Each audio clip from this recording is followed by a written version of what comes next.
주시는 하나님의 말씀은 룻기 2장 1절부터 12절까지의 말씀입니다. 구약성경 403쪽입니다. 오늘 주시는 하나님의 말씀은 룻기 2장 1절부터 12절까지의 말씀, 구약성경 403쪽에 있습니다. 룻기 2장 1절부터 12절까지의 말씀을 함께 교독하며 읽고 마지막 12절 말씀은 한 목소리로 읽도록 하겠습니다. 나오미의 남편 엘리멜렉의 친족으로 유력한 자가 있으니 그의 이름은 보아스더라.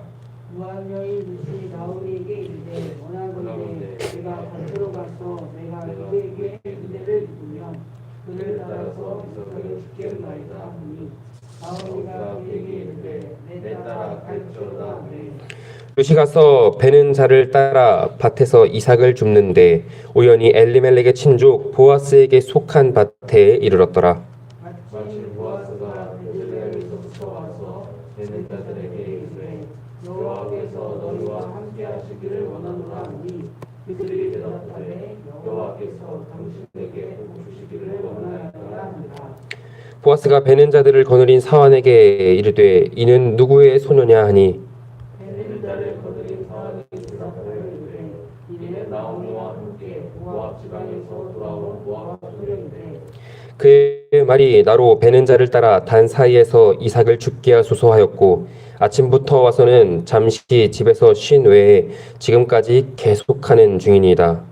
보아스가 그에게 이르되 내 딸아 들으라 이삭을 주우러 다른 밭으로 가시며 여기서 떠나지 말고 나의 소녀들과 함께 있으라. 그들이 베는 밭을 보고 그들을 따르라. 내가 그 소년들에게 명령하여 너를 건드리지 말라 하였느니라. 목이 마르거든 그릇에서 가서 소년들이 길어온 것을 마실지니라 하는지라. 룻이 엎드려 얼굴을 땅에 대고 가며 그에게 이르되 나는 이방 여인이거든 당신이 어찌하여 내게 은혜를 베푸시며 나를 돌보시나이까 하니 보아스가 그에게 대답하여 이르되 내 남편이 죽은 후로 내가 시어머니에게 행한 모든 것과 내 부모와 고국을 떠나 전에 알지 못하던 백성에게로 온 일이 내게 분명히 알려졌느니라. 여호와께서 내게 행한 일에 보답하시기를 원하며 이스라엘의 하나님 여호와께서 그의 날개 아래 보호를 받으러 온 내게 온전한 상 주시기를 원하노라 하는지라. 아멘. 어린 시절 신앙의 모델이 누구인지에 대해 물어보면 한참을 고민한 끝에 모세라고 대답을 하곤 했습니다. 어린 시절 저에게 홍해를 가르고 하나님의 십계명을 받아 백성들에게 전하는 모세의 모습이 너무나 인상적이었기 때문이었습니다. 우리는 위대하고 훌륭한 신앙인의 모습을 떠올릴 때 생각하는 많은 성경 속 인물들이 있습니다. 그들은요, 놀라운 기적으로 세상을 변화시키기도 하고요. 하나님의 말씀을 직접 듣고 백성들에게 회개를 선포하기도 합니다. 그리고 우리는 그런 위대한 신앙인들의 모습과 내가 같게 되기를 원합니다. 그들을 닮은 신앙인이 되기를 원하죠. 물론 성경 속 인물들의 모습과 같이 그런 신앙의 모습을 닮아갈 수 있다면 그것은 우리의 신앙생활에 있어서 참 유익한 일이 될 것입니다. 그런데요, 우리는 간혹 좋은 신앙의 모습에 대해서 오해를 하곤 합니다. 뜨거운 헌신과 기도로 위대한 인물들과 같이 기적을 이루어내고 하나님의 임재를 뜨겁게 매일매일 체험하며 바울과 같이 180도 변화된 삶을 살아가는 그런 모습만이 바른 신앙, 좋은 신앙의 기준이 되어버린다는 것입니다. 하지만 정말 그럴까요? 놀라운 기적이 없다면, 방언과 예언을 하지 못한다면, 완전한 삶의 전환을 즉시 이루어내지 못한다면 바른 신앙 생활을 이어가고 있지 못한 것일까요? 아마 그렇지는 않을 겁니다. 우리가 하나님의 살아계심을 믿고 예수 그리스도를 통해 하나님께서 우리의 구원을 이루셨으며 성령이 언제나 어디서나 함께 하신다는 그 믿음의 고백 가운데 우리가 매일매일 하나님의 은혜를 발견할 수 있다면, 그 은혜로 감사하고 기뻐할 수 있다면 그 또한 바른 신앙생활의 모습 아닐까요? 오늘 우리가 함께 읽은 룻기의 말씀은요, 왕이 없던 시대 하나님을 왕으로 인정하지 않고 자기의 소견대로 살아갔던 사사시대 고대 이스라엘의 사회 속 한 가정의 모습을 이야기하고 있습니다. 그리고 우리는 이 가정의 이야기를 통해 하나님의 은혜가 그들의 삶을 어떻게 이끄시는지, 그것을 발견하고 그 은혜를 의지하는 신앙인들의 모습을 발견할 수 있습니다. 룻의 가정에 대해 조금 이야기를 하자면요, 엘리멜렉과 나오미의 가족은 계속되는 흉년 속에서 모압 땅으로 이주를 하게 됩니다. 그리고 그곳에서 두 아들이 결혼을 하며 함께 살고 있었죠. 하지만 그들이 이주한 지 10년이 지났을 때에는 그 집안의 모든 남자가 죽고 말았습니다. 이제는 나오미와 2명의 며느리만이 남아있는 상태였죠. 나오미는 모압 땅을 떠나면서 두 며느리에게 각자의 길로, 각자의 친정으로 돌아갈 것을 권합니다. 하지만 그 가운데 룻은 끝까지 나오미를 따르겠다고 결심을 했고요. 그렇게 그들은 10년여 만에 나오미의 고향, 시어머니의 고향 베들레헴으로 돌아오게 됩니다. 이들이 베들레헴으로 돌아온 이유는 간단했습니다.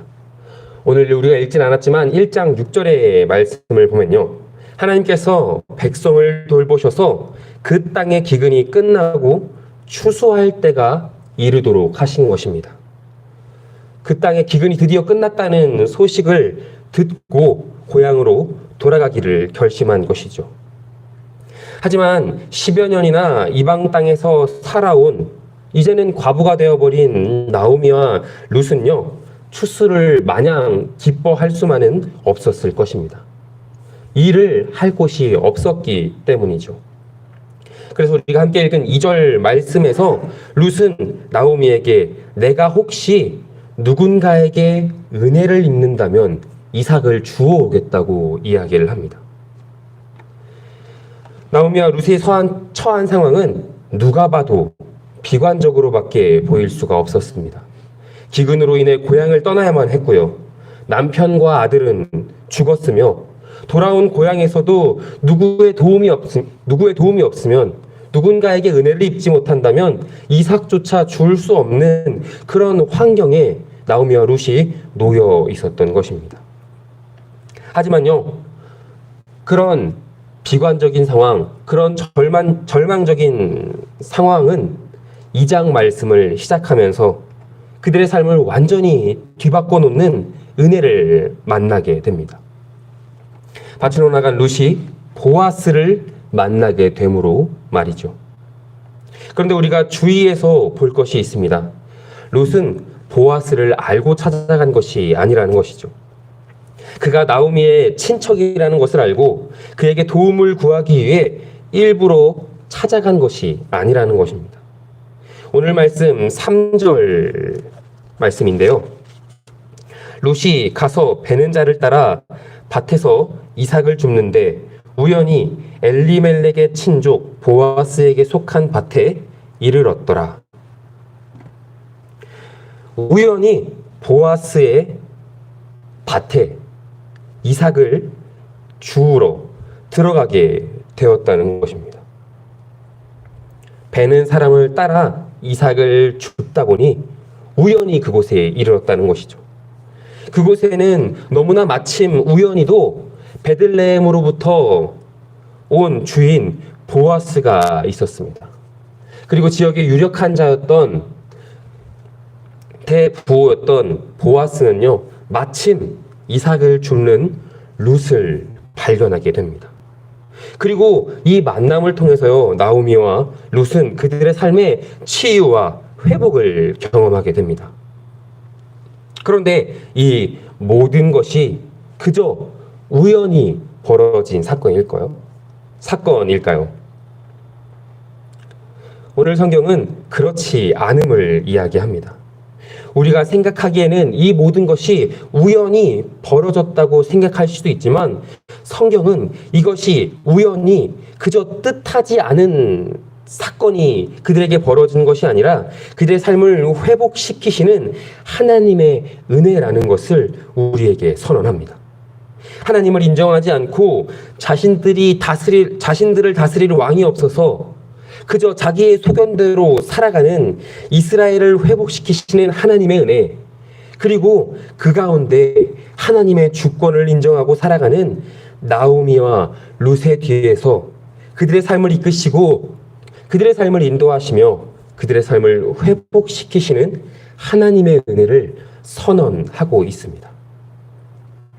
좌절과 절망의 상황을 회복시키는 것은 우연이 아닌 우리와 함께 하시길 원하시는 하나님의 은혜요, 하나님의 섭리라는 것입니다.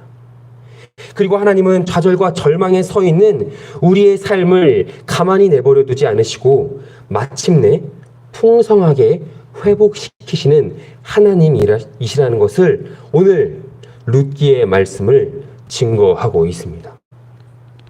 그렇게 계속되는 절망 속에서 하나님의 주권을 끊임없이 고백한 나오미, 어머니의 하나님이 나의 하나님이라고 고백한 룻의 모습을 통해 우리는 이들에게 찾아온 그 우연이 단순히 그저 뜻하지 않은 일이 아니라 그들의 삶을 찾아오신, 그들의 삶을 회복하신 하나님의 은혜라는 것을 발견할 수 있죠.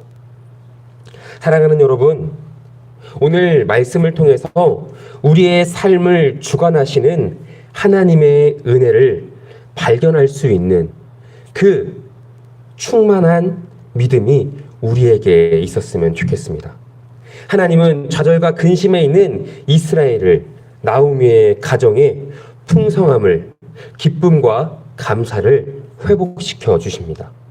하나님께서는 은혜를 구하는 이들과 함께 하심으로 그 무엇과도 비교할 수 없는 풍성함을 허락하시는 하나님이신 줄 믿습니다. 그리고 하나님은 그 은혜를, 그 소망을 우리에게도 동일하게 허락해 주셨습니다. 예수 그리스도를 알게 하심으로 하나님과 우리가 함께 할 수 있도록 허락하셨고, 우리에게 성령을 허락하심으로 매일매일 하나님의 말씀으로 하나님의 뜻대로 살아갈 수 있도록 우리의 마음을 움직여 주십니다. 오늘도 우리의 삶의 위로와 회복, 풍성함을 허락하시기 위해 찾아오시는 하나님을 온전히 의지할 수 있는 우리가 되었으면 좋겠습니다. 그리고 그 가운데 일상의 모든 순간순간 우연이 아닌 하나님의 은혜를 발견하고 감사할 수 있는 우리의 하루가 되어지길 주님의 이름으로 간절히 소원합니다. 기도하겠습니다. 그 누구도 알지 못하는 깊은 슬픔과 좌절 속에서도 하나님은 우리를 아시고 회복하게 하심을 믿습니다. 우연이 아닌 우리의 삶을 이끄시는 하나님의 섭리를 매일매일 발견하며 소망과 감사로 살아갈 수 있는 우리가 될 수 있도록 은혜를 더하여 주시옵소서.